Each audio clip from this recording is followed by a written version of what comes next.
पुराने मंदिर के शैतान ने सब कुछ बर्बाद करके रख दिया। बाजार घाट नाम का एक गांव था। शाम होते से ही इस गांव के घरों के दरवाजे लोग फटाफट बंद करना शुरू कर देते थे। कोई भी सूर्यास्त के बाद अपने घर से बाहर नहीं निकलता था, क्योंकि सूर्यास्त के बाद जो भी अपने घर से बाहर निकलता था उसका वही खेल खत्म हो जाता था। पुराने मंदिर का भूत सूर्यास्त के बाद किसी भी इंसान या जानवर को अपना शिकार बनाता था। गांव के लोग बहुत परेशान हो गए थे, क्योंकि सूर्यास्त के बाद उन्हें अपने घर में ही रहना पड़ता था। एक दिन की बात है, गांव का एक राजेश नाम का व्यक्ति किसी काम से उस गांव से बाहर गया हुआ था। वह बाहर गांव से अपने गांव लौट रहा था। तभी रास्ते में उसको एक साधु बाबा दिखते हैं। साधु बाबा के चेहरे में बहुत ज्यादा तेज था। वह बहुत विद्वान लग रहे थे। हमारे गांव वालों का उद्धार यही बाबा जी कर सकते हैं। बाबा जी, प्लीज हमें मुसीबत से बचा लो। हमारा गांव एक शैतानी शक्ति की वजह से बहुत समय से परेशान है। हम अपने ही गांव में कैदी बनकर रह गए हैं। बाबा, हमारी मदद करो। बेटा, तू पूरी बात तो बता, क्या बात है? बाबा जी, मैं अकेले तो नहीं समझा पाऊंगा।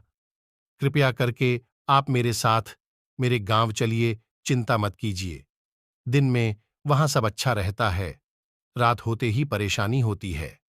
बाबा जी राजेश के साथ उस गांव में जाने के लिए तैयार हो जाते हैं। वह उस गांव में पहुंचते हैं। तब राजेश कुछ लोगों को बाबा जी से मिलने बुलाकर लाता है। फिर राजेश के बाबा जी को सब बताता है। बाबा जी, अपना जो साइड वाला जंगल है, वहां बीचों बीच एक पुराना मंदिर है। वहां पूजा पाठ करने सालों से लोग नहीं गए हैं। वहां से एक शैतान निकल कर आता है, रात के समय पूरे गांव में घूमता है और फिर हमारे गांव के जानवरों को या फिर किसी इंसान को अपना शिकार बनाता है। ये कैसे हो सकता है कि एक मंदिर से शैतान आए? बाबा जी, वह बस एक नाम का मंदिर रह गया है। अब वह मंदिर एक खंडहर बन चुका है। बाबा जी, हमारी मदद कीजिए। हमारे गांव से जानवर खत्म होते जा रहे हैं। लोग भी बहुत कम रह गए हैं। आप लोग चिंता मत कीजिए। हम आज यहीं पर रुकते हैं और देखते हैं कि क्या उपाय कर सकते हैं। बाबा जी गांव में रुक जाते हैं। जैसे ही शाम का वक्त आता है, बाबा जी राजेश से कहते हैं, अंधेरा होने से पहले उस जगह पर हमें ले चलो जहां से शैतान निकल कर आता है। गांव के कुछ लोग बाबा जी के साथ उस जंगल के पुराने मंदिर पर पहुंच जाते हैं। वहां बाबा जी ने अपनी साधना से शैतान को बाहर निकालने की बहुत कोशिश की, लेकिन शैतान बाहर नहीं आता है। बाबा जी की साधना शैतान की शक्ति के सामने थोड़ी फीकी पड़ गई। ऐसे काम नहीं चलेगा। चलो वापस चलते हैं, कल दिन में आएंगे। बाबा जी रात भर अपनी साधना में लीन रहे। फिर अगला दिन निकला। सुबह सुबह कुछ लोग बाबा जी के साथ फिर से जंगल की तरफ निकल गए।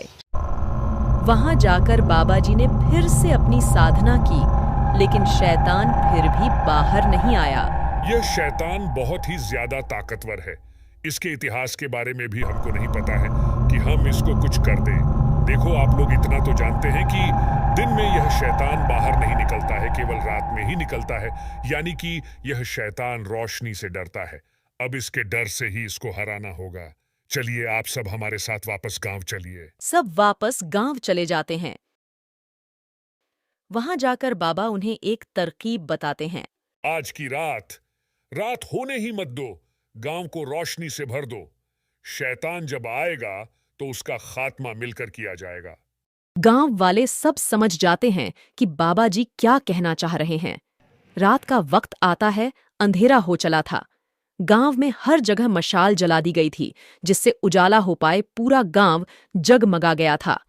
इधर रात के वक्त वो शैतान इस पुराने मंदिर से बाहर आकर गांव की तरफ प्रवेश करने लगा।